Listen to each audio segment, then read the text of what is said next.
Hello guys, welcome to our channel SDA classes. मैं उज्जवल स्वागत करता हूं आप लोगों का एसडी के प्राप्ति की एक और नई क्लास में। ठीक है, हम काफ़ी समय से एसडी के प्राप्ति की क्लास कर रहे हैं और मुझे मतलब लगता है कि आप लोगों को जितने भी हमने अब तक के क्वेश्चन किए हैं, ठीक है, सब में आप लोग क्या उन्हें बार बार प्रैक्टिस कर रहे होंगे। और हम आज की क्लास में और जो अपने आगे के क्वेश्चन हैं उनको कंटिन्यू करेंगे। ठीक है, और जो आज का हमारा पर्टिकुलर स्टेट रहने वाला है वो है बिहार। ठीक, तो चलते हैं, शुरू करते हैं अपनी आज की क्लास। तो आज की क्लास का जो हमारा पहला क्वेश्चन है वो है who is known as the father of the atomic bomb. ठीक है, तो एटॉमिक बॉम्ब के जो फादर हैं, ठीक है, जनक के रूप में किसे जाना जाता है, तो कौन है? J Robert Oppenheimer. क्या नाम है? J Robert Oppenheimer. ठीक है, is known as the father of the atomic bomb. ठीक है, किसे जाना जाता है? J Robert Oppenheimer. ठीक है, अभी जल्दी में इसके ऊपर एक मूवी भी आई थी। ठीक है, उस मूवी में हमने मतलब इनका नाम काफ़ी बार सुना था और उस मूवी में हमें दिखाया गया था कि कैसे इन्होंने एटॉमिक बॉम्ब को बनाया था। ठीक है, तो क्या नाम है? Oppenheimer. Which gas is most commonly used in the electric bulb. ठीक है, जो इलेक्ट्रिक बल्ब होते हैं, ठीक है, उसमें ज़्यादातर हम कौन सी गैस का इस्तेमाल करते हैं, तो कौन सी है? एर्गोन। कौन सी? एर्गन गैस, जिसका हम ज़्यादातर इस्तेमाल करते हैं किसमें? इलेक्ट्रिक बल्ब्स में। ठीक है, next question, which vitamin is responsible for the blood clotting. ठीक है, तो ब्लड क्लोटिंग के लिए कौन सा विटामिन रिस्पॉन्सिबल होता है, तो कौन सा? विटामिन के। कौन सा? विटामिन के रिस्पॉन्सिबल होता है किसके लिए? ब्लड क्लोटिंग के लिए। ठीक है,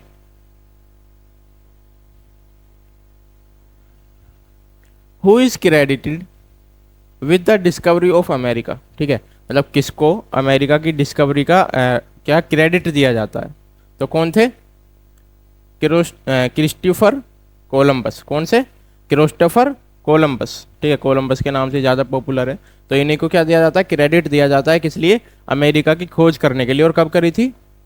1492 में। ठीक है, when he landed the Bahamas while seeking a westward route to Asia. ठीक है, जब ये एशिया की तरफ जा रहे थे तो कहाँ पे लैंड हुए थे? बहामाज में लैंड हुए थे, और वहाँ पे ही इन्होंने किसकी खोज करी थी? अमेरिका की खोज करी थी। ठीक है, तो क्या नाम है? Christopher Columbus. Who discovered the structure of DNA. ठीक है, तो डीएनए का जो स्ट्रक्चर था, ठीक है, उसको डिस्कवर करने वाले कौन थे, तो कौन थे? जेम्स वॉटसन और फ्रांसिस क्रिक। क्या नाम था? जेम्स वॉटसन और फ्रांसिस क्रिक दोनों साइंटिस्ट थे जिन्होंने क्या डिस्कवर किया था? Structure of DNA. क्या डिस्कवर किया था? Structure of DNA. और कब? 1953 में। कब क्या था? 1953 में इन्होंने क्या डिस्कवर किया था? स्ट्रक्चर ऑफ डीएनए को डिस्कवर किया था। दोनों साइंटिस्ट के नाम क्या थे? जेम्स वॉटसन और Francis Crick. Who is known for the invention of steam engine. ठीक है, तो स्टीम इंजन के इन्वेंशन के लिए किसको जाना जाता है, तो किसको जाना जाता है? James Watt. क्या नाम था? James Watt. ठीक है, improved the steam engine in the late 18th century leading to its the widespread use in the industrial revolution। ठीक है, जब इंडस्ट्रियल रिवॉल्यूशन चल रहा था तो उसमें स्टीम इंजन का बहुत बड़ा रोल था। ठीक है, तो कौन थे? James Watt. Who is known as the father of Indian space programme. ठीक है, तो इंडियन स्पेस प्रोग्राम के फादर के रूप में किसे जाना जाता है, तो क्या नाम है उनका? विक्रम साराभाई। क्या नाम है? Vikram Sarabhai is regarded as the father of Indian space programme, having established ISRO and promote space research in India. ठीक है, इसरो को एस्टेब्लिश भी इनकी देख रेख में किया गया था, और इन्होंने क्या किया था? एस्टेब्लिश किया था या फिर इंडिया को एडवांस किया था किसमें? स्पेस रिसर्च में। ठीक, यहाँ तक बात क्लियर? मुझे उम्मीद है आप लोग को भी खोल के बैठे होंगे। ठीक है, साथ साथ क्वेश्चन भी लिखते रहिए। Who invented the artificial heart. ठीक है, तो आर्टिफिशियल हार्ट इन्वेंट करने वाले, ठीक है, कौन थे, तो क्या नाम था? Doctor H C Bansal. क्या नाम था? डॉक्टर एच सी बंसल, ठीक है, developed the first artificial heart in India, contributing to advancement in the cardiac surgery. ठीक है, तो हार्ट की सर्जरी में एक एडवांसमेंट लाई थी इन्होंने, क्या करके, आर्टिफिशियल हार्ट बना के। Who is known as the father of Indian biotechnology. ठीक है, इंडियन बायोटेक्नोलॉजी के फादर किसे जाना जाता है, ठीक है, या किसे माना जाता है, तो क्या नाम है, रघुनाथ मालेशकर। क्या नाम है, Raghunath Maleshkar is known as the father of Indian biotechnology. ठीक है, is known for contribution of field of biotechnology and had served as the director of the council of scientific and the industrial research, CSIR। ठीक है, ये क्या भी रह चुके हैं, उसके हेड भी रह चुके हैं, ठीक है, डायरेक्टर भी रह चुके हैं। और किसमें इन्होंने डिस्कवरी करी थी, बायोटेक्नोलॉजी में। किसमें, बायोटेक्नोलॉजी में इन्होंने ज्यादा खोज करी थी। चलें आगे। Who was the first women scientist in India. ठीक है, पहली वुमेन साइंटिस्ट इन इंडिया कौन थी, तो क्या नाम था, कमला सोहनी। क्या नाम था, Kamala Sohonie was the first women scientist in India. ठीक है, ऑब्टेन्ड अ PhD, जिन्होंने क्या करी थी, PhD ऑब्टेन करी थी in a science discipline in India specialising in the biochemistry. ठीक है, और किस में करी थी PhD, बायोकेमिस्ट्री में। ठीक है, मतलब पहली साइंटिस्ट वुमेन, क्या नाम था उनका, कमला सोहनी।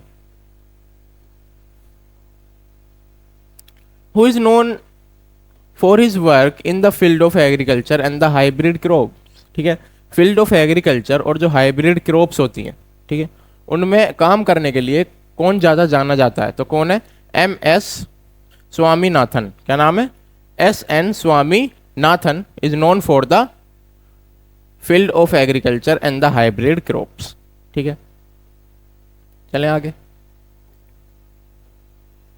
इन which year did India launch its first satellite Aryabhata. ठीक है, ये तो पता है कि इंडिया की पहली जो सैटेलाइट इंडिया ने लॉन्च करी थी उसका क्या नाम था, आर्यभट्ट नाम था, लेकिन ईयर ऑफ लॉन्च कौन सी थी, 1975। कौन सी थी, 1975।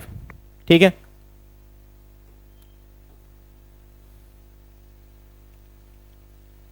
What is the primary role of the finance commission in India. ठीक है, जो फाइनेंस कमीशन होती है उसका क्या प्राइमरी रोल है इंडिया के अंदर।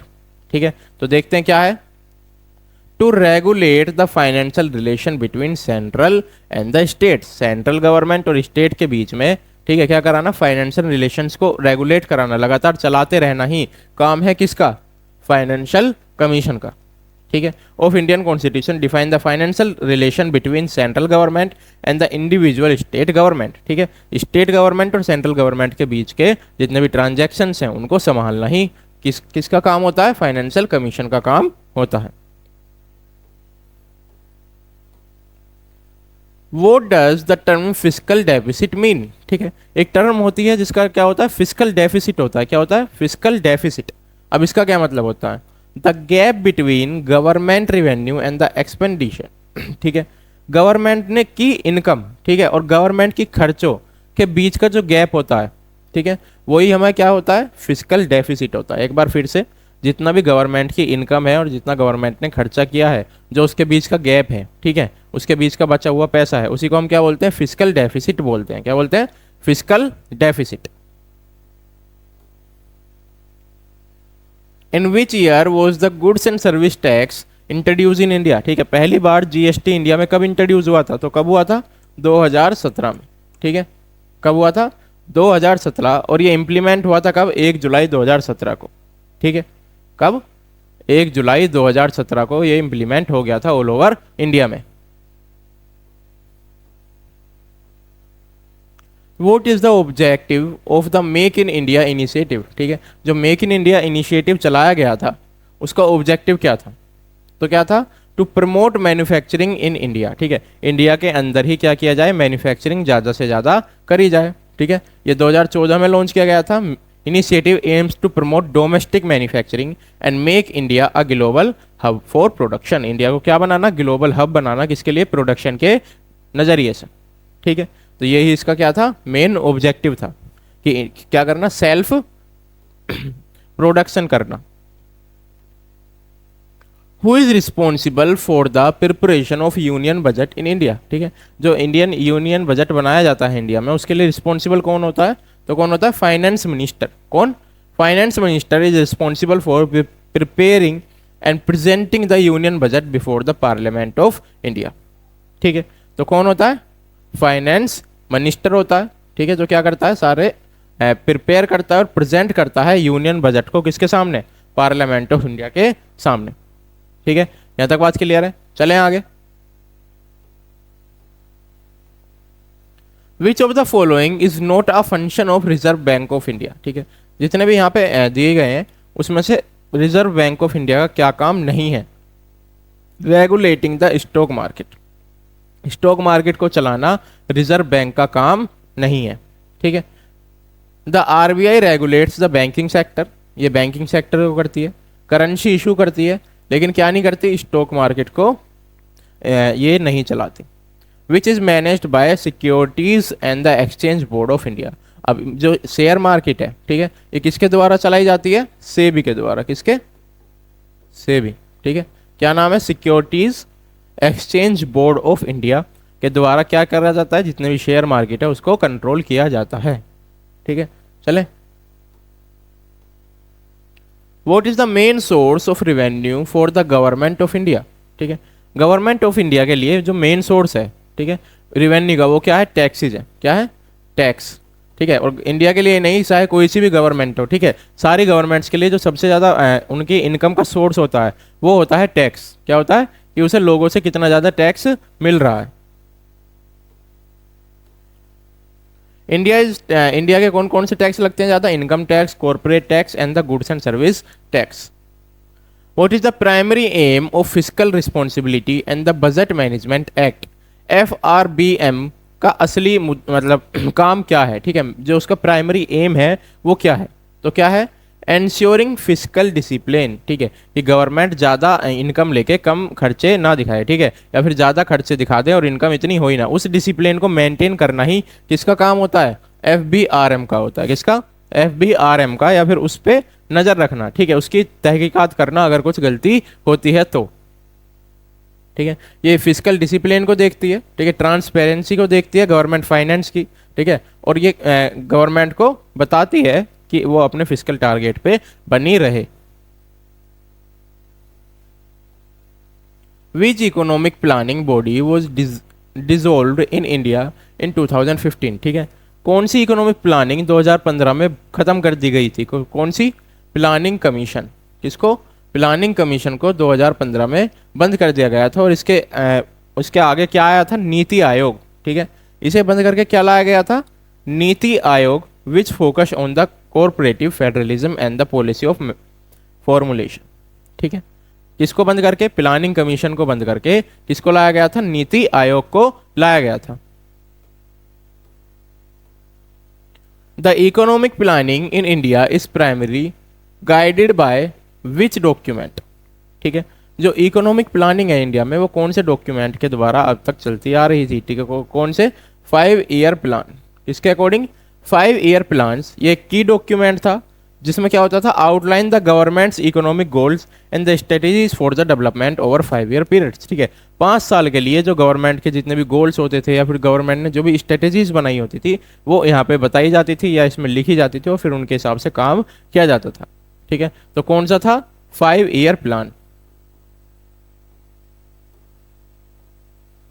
What does GDP stand for in economics, ठीक है, तो जीडीपी क्या होता है इकोनॉमिक्स के अंदर, तो क्या होता है, ग्रोस डोमेस्टिक प्रोडक्ट, क्या होता है, gross domestic product, measure the total value of all goods and services produce in a country, ठीक है, क्या क्या देखता है, जितनी भी वैल्यू है सारे गुड्स और सर्विसेज की जो एक कंट्री में क्या किए गए हैं, प्रोड्यूस किए गए हैं with in a specific time, एक स्पेसिफिक टाइम में, period and a importance in the indicator of the economic health, कि वो इकोनॉमिक पे किस तरीके से प्रभाव डालते हैं, ठीक। चलें आगे।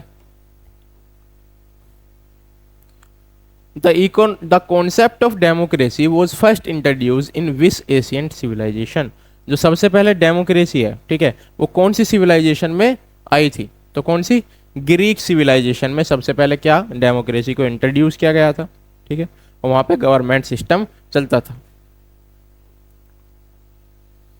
विच act was passed in 1991 to liberalise the India economy, ठीक है। तो 1991 से पहले जो इंडिया था, ठीक है, वो ट्रेड नहीं करता था आउटसाइड कंट्रीज से, ठीक है, क्या नहीं करता था, ट्रेड नहीं करता था आउटसाइड कंट्रीज से। तो 1991 में इंडिया को जरूरत पड़ी वर्ल्ड बैंक से लोन लेने की, ठीक है, क्योंकि उस समय पे हालात थोड़े खराब थे, ठीक है। तो वर्ल्ड बैंक ने एक शर्त रखी या फिर कह सकते हैं सुझाव दिया कि सबसे पहले आपको क्या करना पड़ेगा, अपना जो ट्रेड है वो बाकी कंट्रियों से करना पड़ेगा, उसके बाद ही हम आपको क्या देंगे, लोन दे सकते हैं, ठीक है। तो उसी ईयर में 1991 में ही इंडिया ने क्या किया था, नई इकोनॉमिक पॉलिसी अपनाई थी, जिसके अंतर्गत इंडिया क्या कर सकती है, अब ट्रेड करती थी किससे, बाकी सारी कंट्रियों से, ठीक है। The new economic policy of 90 aimed to liberalise and open up the Indian economy through various reforms including deregulation and the reduce import tariff, ठीक है। अब पहले क्या होता था कि जब इंडिया में कुछ सामान आता था, ठीक है, तो उस पर बहुत ज़्यादा टैक्स लगता था, ठीक। तो इंडिया ने क्या किया उस समय 1991 में न्यू इकोनॉमिक प्लान के दौरान उस टैक्स को क्या कर दिया, बहुत ज़्यादा कम कर दिया, ठीक है, क्या कर दिया, उस टैक्स को बहुत ज़्यादा कम कर दिया, जिसकी वजह से इंपोर्ट और एक्सपोर्ट अब आसानी से होने लग गया था। The concept of mixed economy combines which two systems, ठीक है। अब जो मिक्स इकोनॉमी है, ठीक है, इसका क्या मतलब होता है, इसका सीधा साधा मतलब है कि जो एक कंट्री इकोनॉमी है, अब वो क्या है, किसी एक पर्टिकुलर सेक्टर के हाथ में नहीं है, ठीक है, वो दो सेक्टर्स के हाथ में है, पहला प्राइवेट और दूसरा पब्लिक, ठीक है, कि मतलब कुछ हिस्सा हमने अपनी कंट्री का कुछ काम किसको सौंप दिए, प्राइवेट कंपनीज को सौंप दिया, फिर प्राइवेट कॉर्पोरेट या फिर प्राइवेट इकोनॉमी, ठीक है, को सौंप दिए। तो इसका क्या सिस्टम है, ठीक है, कैपिटलिज्म एंड द सोशलिज्म, ठीक है, एक साथ मिलके काम करना ही क्या कहलाता है, मिक्स्ड इकोनॉमी कहलाता है, ठीक है। अब कैपिटलिज्म क्या होता है, जो प्राइवेट ओनर्स होते हैं, ठीक है, किसी पर्टिकुलर चीज़ के कोई प्राइवेट ओनर्स, और जो हमारा होता है सोशलिज्म, उसका मतलब गवर्नमेंट इंटरवेंशंस, ठीक है। इसका मतलब कि दोनों साथ मिलके क्या कर रहे हैं, किसी भी देश की इकोनॉमी को बढ़ा रहे हैं, कौन दोनों, प्राइवेट सेक्टर और public sector. Which leader is associated with the slogan जय जवान जय किसान, ठीक है, कौन से लीडर थे जिन्होंने क्या दिया था, नारा दिया था जय जवान जय किसान का, ठीक है। तो हम सब जानते हैं कौन थे, लाल बहादुर शास्त्री। कौन, लाल बहादुर शास्त्री एक क्या भी रहे थे, एक लीडर भी रहे थे, एक स्वतंत्रता सेनानी भी रहे थे, और इन्होंने एक क्या दिया था, नारा दिया था, कौन सा, जय जवान जय किसान। Which Indian state has the highest GDP, ठीक है, तो कौन सा इंडियन स्टेट हाईएस्ट जीडीपी रखता है, तो कौन सा है, Maharashtra.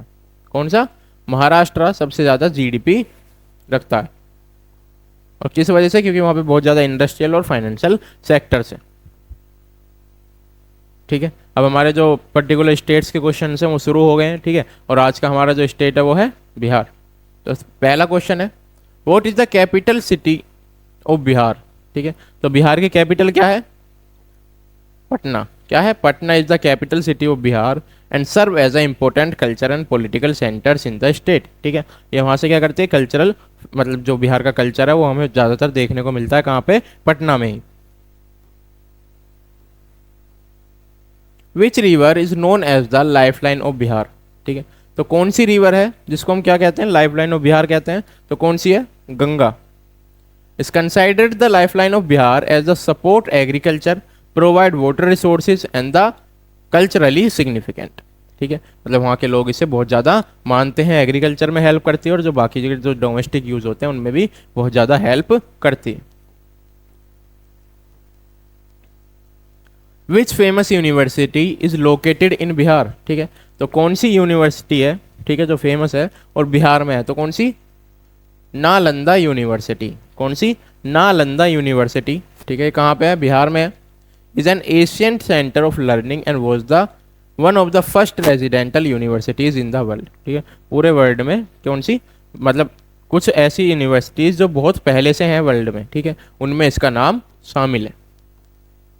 Who was the first president of India from Bihar, ठीक है, इंडिया से मतलब बिहार से इंडिया के पहले प्रेसिडेंट कौन बने थे, तो कौन थे, डॉक्टर राजेंद्र प्रसाद। क्या नाम था, राजेंद्र प्रसाद, ठीक है।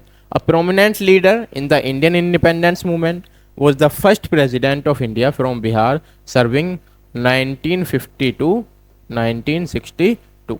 ठीक है, 1950 से 1962 तक ये क्या रहे थे, इंडिया के प्रेसिडेंट रहे थे। ठीक है, और कहाँ से थे, बिहार से थे। Which festival is prominently celebrated in Bihar to mark the end of the harvest season? ठीक है, जब उनकी मतलब खेती के बाद, ठीक है, हार्वेस्ट सीजन के बाद वहाँ पे कौन सा त्यौहार पूरी धूमधाम से मनाया जाता है, तो कौन सा, छठ पूजा। कौन सा, Chhath Puja is a significant festival in Bihar dedicated to the sun god and is celebrated with the great fervour specially by womens. ठीक है, ज़्यादातर वुमेन्स के द्वारा बनाया जाता है, और किसके लिए, कौन से देवता के लिए, सूर्य देवता के लिए ये त्यौहार ज़्यादा मनाया जाता है। What is the primary language spoken in Bihar? ठीक है, तो प्राइमरी लैंग्वेज जो बिहार में बोली जाती है वो तो कौन सी है, हिंदी है। ठीक है, और हिंदी एक ऑफिशियल लैंग्वेज है। ठीक है, और वहाँ पे क्या भी बोली जाती है, भोजपुरी भी। ठीक है, मैथिली और द मगाही। ठीक है, ये कुछ लैंग्वेज हैं जो बिहार में बोली जाती हैं। ठीक है, मैथिली और मगही, मगही होती है, कौन सी, Magahi. Which important historical site is located in Bihar known for is ancient Buddhist ruins? ठीक है, कौन सी साइट बिहार में है, ठीक है, जो देखी जाती है किसमें, एशियंट बुद्धिस्ट ruins के तौर पे, तो कौन सी है, नालंदा। ठीक है, is a famous for ancient university, वहाँ पे अभी हम पढ़ के आए क्वेश्चन, एक यूनिवर्सिटी है। ठीक है, and ruins that date back to the 5th century making the UNESCO world heritage site. ठीक है, यूनेस्को ने इसे अपनी वर्ल्ड हेरिटेज साइट्स में भी ऐड करा हुआ है। ठीक, यहाँ तक बात क्लियर। चलें अगले क्वेश्चन पे। Which movement was launch by Jayaprakash Narayan in Bihar? ठीक है, जयप्रकाश नारायण के द्वारा कौन सा मूवमेंट चलाया गया था बिहार में, तो कौन सा, बिहार मूवमेंट। कौन सा, बिहार मूवमेंट चलाया गया था। ठीक है, कब, 1970 में। और किस लिए, ताकि क्या हो सके, social and the political reforms आ सकें बिहार में। ठीक है, बदलाव आ सकें, सोशल और पॉलिटिकल बदलाव आ सकें बिहार के अंदर, इसीलिए उन्होंने क्या चलाया था, बिहार मूवमेंट चलाया था। कब, 1970 के अंदर। Which historic figure is associated with the funding of Maurya empire which had its roots in Bihar? ठीक है, फाउंडिंग। ठीक है, ऐसी कौन सी हिस्टोरिकल फिगर है जो एसोसिएटेड है किसके, founding of Maurya empire which was roots in Bihar? ठीक है, तो कौन थे, चंद्रगुप्त मौर्य। ठीक है, फाउंडेड द मौर्यन एम्पायर, इन्होंने मौर्यन एम्पायर को खोजा था कब, 322 BC में। ठीक है, which became one of the largest empire in ancient India, ये क्या बन गया था, इंडिया के अंदर एक बहुत बड़ा एम्पायर घोषित हुआ था। ठीक है, और इसकी रूट्स कहाँ से जुड़ी हुई हैं, बिहार से। What is the significance of बोध गया इन बिहार? ठीक है, जो बोध गया है उसका मतलब इतना इंपॉर्टेंट रोल क्यों है, फिर उसका सिग्निफिकेंस क्यों है बिहार के अंदर, क्यों, क्योंकि एनलाइटमेंट ऑफ बुद्ध हुई थी वहाँ पे। ठीक है, बुद्धा को वहाँ पे क्या हुई थी, ज्ञान की प्राप्ति हुई थी, इसलिए इस जगह को क्या माना जाता है, मतलब इस जगह का इतना सिग्निफिकेंस है या फिर इतनी इंपॉर्टेंस है। ठीक है, जहाँ पे Siddhartha Gautama attend enlightenment and become Buddha. ठीक है, उनका क्या नाम था, सिद्धार्थ गौतम नाम था, उसके बाद उन्होंने क्या नाम बना था उनका, बुद्धा बना था। ठीक है, making its major pilgrimage sites of Buddhist. ठीक है, और इसको क्या बना दिया उन्होंने, बहुत इंपॉर्टेंट जगह बना दिया, किसके लिए, जितने भी बुद्धिस्ट थे उनके लिए। Which festival celebrates the arrival of monsoon in Bihar? ठीक है, तो कौन सा फेस्टिवल है जो मॉनसून के समय मनाया जाता है बिहार में, तो कौन सा है, तीज। कौन सा, Teej is celebrated to mark the arrival of monsoon and is significance for women who observe fasting and performing rituals for the well being of their husbands. ठीक है, अपने हस्बैंड्स की लंबी उम्र के लिए या फिर सही से रहने के लिए वो क्या करती हैं, व्रत रखती हैं, और ज़्यादातर किसके द्वारा सेलिब्रेट किया जाता है, वुमेन्स के द्वारा ही सेलिब्रेट किया जाता है। Which district in Bihar is famous for the handlooms and the textile? ठीक है, तो कौन सा, भागलपुर। ठीक है, is known for silk industry, Bhagalpur जाना जाता है अपनी सिल्क इंडस्ट्री के लिए, particularly to produce the Tussar silk making a hub of handlooms textile. वैसे क्या बनाता है, हब बनाता है एक टेक्सटाइल ठीक है, हैंडलूम टेक्सटाइल का। ठीक, यहाँ तक बात क्लियर। चलें आगे। Which is the largest river island in Bihar. ठीक है, तो आइलैंड कौन सा है? मनेर। कौन सा? Maner is known for its the historical significance in the situated on the bank of Ganga river. ठीक है, ये कहाँ पे है? गंगा रिवर में है। Making it's prominent river island. ठीक है, जो क्या है? एक बहुत बड़ा आइलैंड है बिहार के अंदर। Who was the first chief minister of Bihar. ठीक है, पहले चीफ मिनिस्टर बिहार के कौन थे? तो सत्येंद्र नारायण सिन्हा। ठीक है, कौन थे? सत्येंद्र नारायण सिन्हा पहले बिहार के कौन थे? चीफ मिनिस्टर थे। और कब रहे थे? 1940 से 1947 तक। ठीक है, from 1946 to 1947 after the state was formed. जब ये क्या हुआ था? स्टेट फॉर्म हुआ था। ठीक, यहाँ तक बात क्लियर। चलें आगे। Which popular sweets is famous in Bihar. ठीक है, तो बिहार में कौन सा पॉपुलर स्वीट्स है जो फेमस है बहुत ज़्यादा? तो कौन सा है? ठेकुआ। क्या नाम है?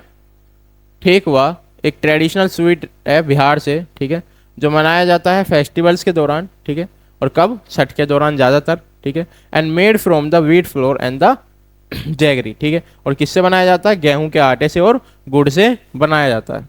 ठीक है, तो याद रखना कब? छठ के समय पे ज़्यादा बनाया जाता है। और क्या नाम है? Thekua. Which historical figure from Bihar is known as the lion of the Bihar. ठीक है, कौन था, मतलब कौन थे जो जिनमें क्या जाना, किस नाम से जाना जाता है? लायन ऑफ द बिहार के नाम से भी जाना जाता है। तो क्या नाम था? कुंवर सिंह। ठीक है, ये रेबेलियन थे कब? 1857 में, जब हमने क्या किया था? अंग्रेजों के खिलाफ रेबेल शुरू किया था। Is often referred as the lion of Bihar for his bravery. Lion of Bihar किस वजह से जाना जाता है? अपनी बहादुरता की वजह से। ठीक है, ये बहुत ज़्यादा बहादुर माना जाता है, इस वजह से इन्हें क्या भी कहते हैं? लायन ऑफ बिहार भी कहते हैं। Vote is the state animal of Bihar. ठीक है, तो स्टेट एनिमल ऑफ बिहार क्या है? गंगा डॉल्फिन। क्या है? गंगा में रहने वाली डॉल्फिन भी क्या है? स्टेट एनिमल ऑफ बिहार है। ठीक है, the Gangetic dolphin is the state animal of Bihar found in primarily in the Ganga river and consider endangered. ठीक है, मतलब इनकी जो प्रजाति है वो क्या है? बहुत कम बची है। What is the largest city in Bihar by population. ठीक है, बिहार में जो सबसे ज़्यादा पॉपुलेशन है वो कौन सी सिटी में पाई जाती है? पटना में। और पटना क्या है? इसकी कैपिटल भी है। ठीक है, what is the primary agriculture product of Bihar. ठीक है, तो बिहार में जो एग्रीकल्चर में जो सबसे ज़्यादा उगाया जाता है वो कौन सा प्रोडक्ट है? राइस। क्या? Rice is the staple food and the primary agriculture product of Bihar contributing significant to the state economy. ठीक है, जो स्टेट की इकोनॉमी में भी बहुत ज़्यादा क्या करता है? कॉन्ट्रीब्यूशन करता है। यहाँ तक बात क्लियर। चलें आगे। Vote percentage of Bihar work force is employed in the agriculture sector. ठीक है, एग्रीकल्चर सेक्टर में कितनी परसेंट ऑफ बिहार की पॉपुलेशन डिपेंड करती है एग्रीकल्चर पे? तो कितने? 70%। कितनी? 70% बिहार की पॉपुलेशन किस पे डिपेंड करती है? एग्रीकल्चर पे। What is the status of Bihar literacy rate compare to the national average. ठीक है, अगर हम नेशनल एवरेज की बात करें तो जो बिहार का लिटरेसी रेट है वो कितना है? मतलब बहुत ज़्यादा कम है। ठीक है, Bihar has a lower literacy rate compare to national average which affect the economic development. जो क्या करता है? अफेक्ट करता है इकोनॉमिक डेवलपमेंट के, बिहार के भी और नेशन के भी। ठीक, तो वहाँ पे क्या है? बहुत ज़्यादा कम रेट है किसका? लिटरेसी का। Which scheme was launch to promote silk development in Bihar. ठीक है, मतलब सिल्क नहीं, स्किल डेवलपमेंट के लिए कौन सा प्रोग्राम था बिहार में जो चलाया गया था? तो कौन सा? Bihar skill development mission. कौन सा? Bihar skill development mission. ठीक है, चलाया गया था बिहार में ताकि क्या हो सके? स्किल्स को डेवलप किया जा सके लोगों के अंदर। ठीक है, जिसमें ट्रेनिंग दी जाती थी और मतलब अलग अलग सेक्टर्स के लिए ट्रेनिंग दी जा रही है। ठीक है, तो आज के लिए इतना ही है हमारे पास। ठीक है, उम्मीद है आप लोगों को समझ में आया होगा, अच्छा लगा होगा हमारी क्लास ज्वाइन करके, या फिर इतने दिन से जो क्लासेस चल रही हैं उन सबको देख के पढ़ के। ठीक है, उम्मीद है आप लोगों को अच्छी लगी होंगी। हमारे चैनल को सब्सक्राइब करें, वीडियो को लाइक करें, कमेंट करें, ज़्यादा से ज़्यादा शेयर करें। ठीक है, और अपनी तैयारी करें अच्छे से। पेपर के लिए, पेपर्स आने वाले हैं, ठीक है, जल्दी जल्दी जल्दी जल्दी भर्तियाँ आ रही हैं, तो पढ़ते रहें और देखते रहें हमें। तब तक के लिए बाय बाय, मिलते हैं आपसे अगली वीडियो में।